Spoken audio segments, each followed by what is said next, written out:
Halo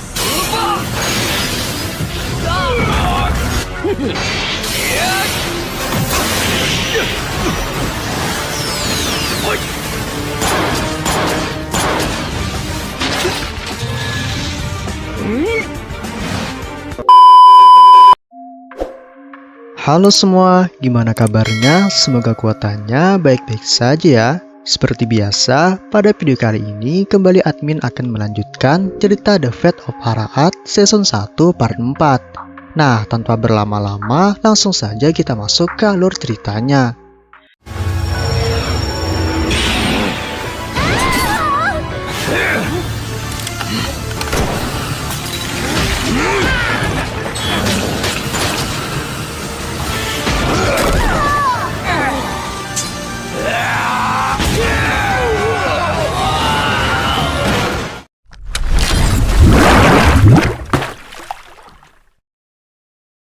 Setelah di episode sebelumnya, Socho yang dikabarkan meninggal, akhirnya mayatnya ditemukan nih guys. Dan hal ini membuat kedua tim saling menuduh. Tapi anehnya, secara tiba-tiba, Xiaopang ngomong nih, bahwa dirinya lah yang telah membunuh Socho. Aneh nggak guys?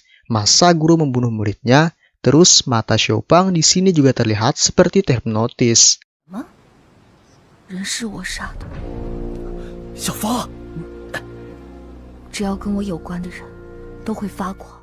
Nah, karena pengakuannya, Xiaopang pun ditangkap guys. Namun teman-temannya masih tidak percaya nih dengan perbuatan Xiaopang. Soalnya si IT ini cerita bahwa Xiaopang adalah wanita yang baik.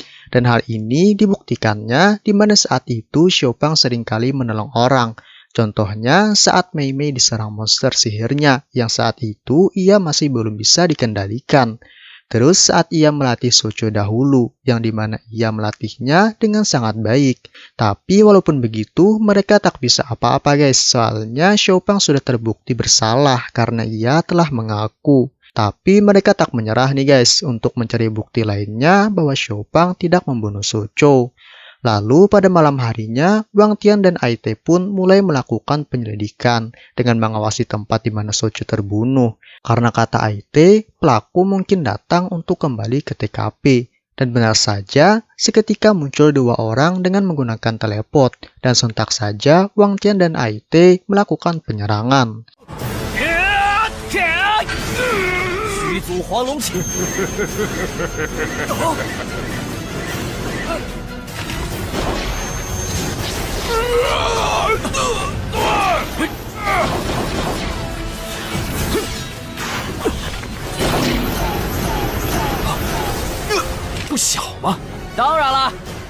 Tapi setelah kalah, orang itu langsung menghilang untuk mengembalikan kekuatan mereka menggunakan batu tera pemulihan. Namun tak berselang lama guys, IT datang dan langsung melakukan penyerangan lagi. Tapi hal itu tidak mempan guys, dan malah kedua orang itu yang berbalik menyerang mereka.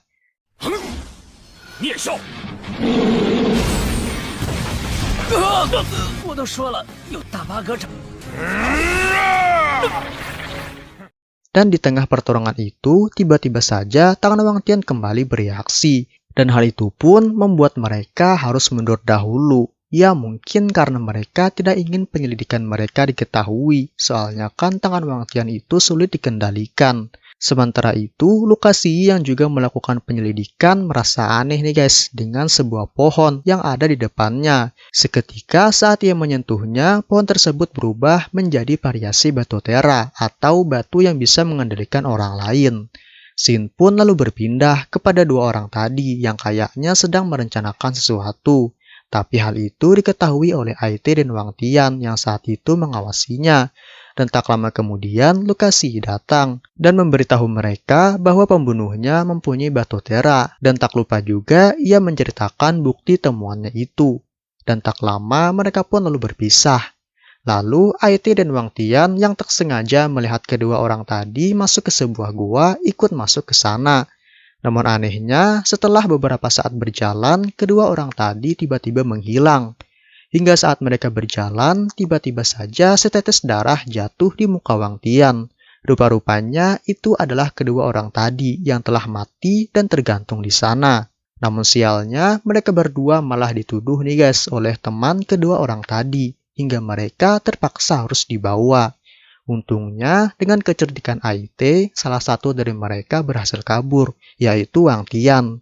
Lalu, Wang Tian yang saat itu diam-diam kabur tak sengaja bertemu Lu Kasiyi yang pada saat itu sedang mengintai beberapa orang yang terlihat mencurigakan. Oh ya, kalau dilihat sih orang ini adalah petarung saat melawan IT. Nah, saat pengintaian itu berlangsung, tiba-tiba tangan Wang Tian bereaksi lagi nih, yang seketika membuat mereka diketahui oleh kedua orang yang mencurigakan tadi.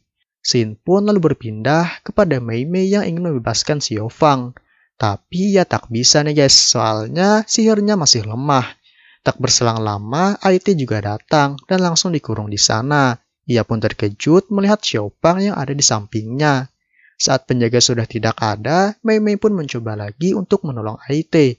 Tapi hasilnya sama saja, soalnya sihirnya juga masih lemah. Dan tiba-tiba datang teman satu tim dari Socho yang ingin membunuh IT karena ia kira IT telah membunuh temannya itu. Tapi secara tiba-tiba ia malah ditembak oleh dua temannya yang lain. Nah, rupa-rupanya guys, kedua orang itu telah berkhianat dan juga merupakan orang yang telah membunuh Socho serta dua orang sebelumnya. Karena kesal, orang sebelumnya tadi pun melawan guys, tapi ia malah terpental hanya dengan satu serangan. Lalu Wang Tian pun datang bersamaan dengan Lu Kasiyi, yang saat itu sudah mengalahkan dua orang sebelumnya. Bahkan Lu Kasiyi juga menghancurkan batu tera pengendali untuk mengendalikan orang itu. Tapi orang itu lalu mengambil kekuatan yang ada di Xiao Fang yang seketika mampu membangkitkan kedua orang sebelumnya. Dan pada akhirnya pertarungan pun terjadi. 胜算是零了。去死吧！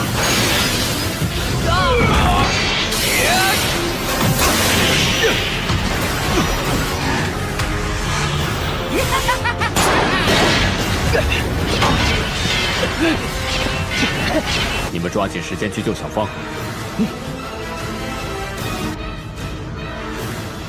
喂，你们俩都没事吧？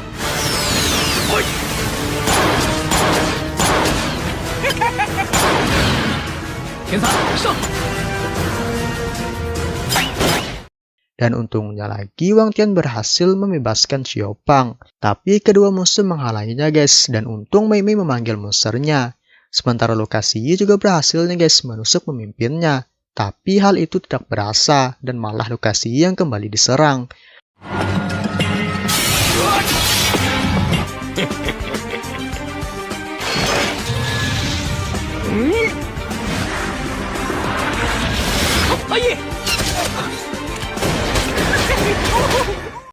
Namun sialnya Wang Tian berhasil jatuhkan guys, dan begitu juga dengan IT menggunakan suntikan, hingga pada akhirnya mereka semua pun terpojok.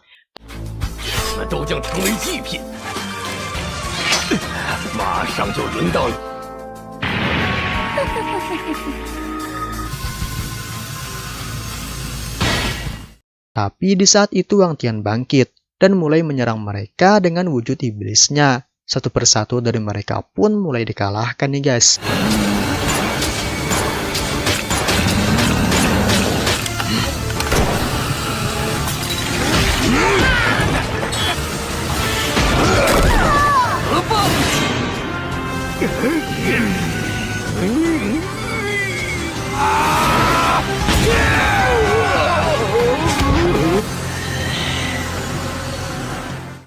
Tapi karena kekuatan besarnya itu, Wang Tian jadi tak terkendali guys. Xiao Fang mencoba menyuruhnya berhenti, namun hal itu tak berpengaruh. Untungnya pihak turnamen datang yang berhasil menenangkannya dengan menggunakan suntikan obat.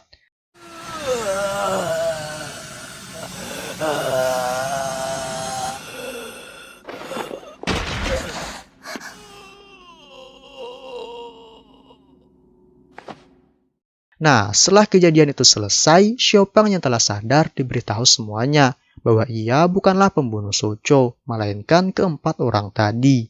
Hal ini dibuktikan mereka dengan sebuah rekaman. Lalu wanita itu memberi Xiao Fang secari kertas yang berisikan tentang informasi batu langka dan juga permintaan maafnya Socho kepada Xiao Fang. Xiao Fang pun menangis guys dan kembali teringat dengan kenangannya bersama Socho. Sementara itu, Wang Tian yang dirawat tiba-tiba saja terlihat tangannya sangat aneh nih guys. Yang mana hal itu mengingatkan Xiao Pang tentang pamannya yang meninggal akibat mengalami hal yang sama dengan Wang Tian. Tak lama kemudian Lu Kexi datang dan Xiao Pang mencoba menanyai Lu Kexi untuk mengatasi tangan Wang Tian. Tapi kata Lu Kexi tidak ada yang dapat kita lakukan. Lalu tiba-tiba saja Mei Mei datang dan membawa Wang Tian bersama yang lainnya ke Sudarling untuk menyembuhkan Wang Tian. Karena katanya mereka bisa menyembuhkannya. Di tengah jalan, Mei Mei melihat orang berjubah hitam yang terlihat mencurigakan. Namun ia tidak memperdulikannya. Dan lalu tiba-tiba beberapa longsor datang yang membuat mereka tak bisa lewat. Untungnya, Mei Mei menghancurkan batu itu dengan menggunakan senjata meriamnya. Lalu tanpa disadari mereka, orang berjubah hitam tadi datang guys. Dan memberitahu mereka bahwa ia tahu ada yang sakit di antara mereka. Dia juga berkata bahwa dirinya juga bisa menyembuhkan penyakit temannya itu. IT pun bertanya nih guys, siapa kamu?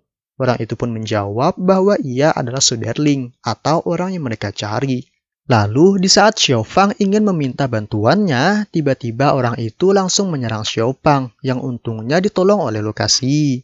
Dan ternyata pria itu adalah Xiao Ho atau guru yang berkhianat sebelumnya guys. Nah, dengan segera Lu Kexi menghentikannya, tapi secara mengagetkan orang-orang Nudon lalu muncul di sana, dan mau tak mau mereka pun harus kabur. Mei Mei mencoba menghentikan mereka dengan bomnya, namun hal itu tidaklah cukup. Dan mereka terus menyerang hingga menyebabkan mobil Mei Mei terhenti.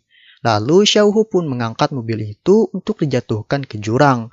Untungnya Lu Kexi berhasil menyerang, tapi ia harus tertinggal dari mobil dan harus berhadapan dengan guru Xiao Hu 1 lawan 1. Namun sayangnya guru Xiao Hu kali ini berbeda guys. Saat ditusuk Lu Kexi pun dada guru itu tidak merasakan apa-apa dan malah Lu Kexi yang kembali diserangnya. 变成了现在这样。你难道是怒？是啊，你说的没错。我顺便把那小子抓回诺顿。要我再不，他答应给我造一个新的神一样。不要紧，啊，你知道的又有。 Namun saat Lu Kexi sudah hampir mati akibat dicekik guru itu, tiba-tiba tubuhnya bercahaya guys, dan langsung membuat kekuatannya meningkat. Dan hanya dengan satu serangan saja guru itu pun langsung kalah.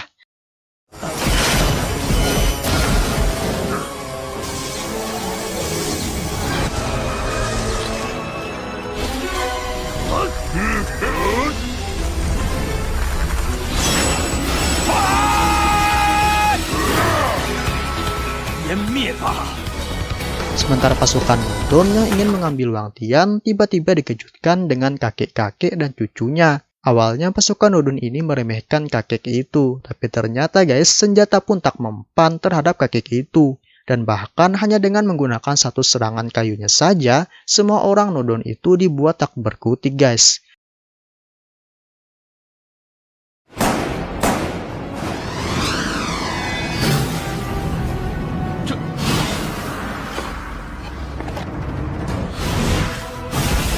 Dan setelah itu kakek itu pun membawa Wang Tian yang entah apa tujuannya. Sementara Xiao Pang yang ingin menyelamatkannya tak bisa apa-apa karena ia sudah sangat lemah. Kalau suka lanjut part 5-nya.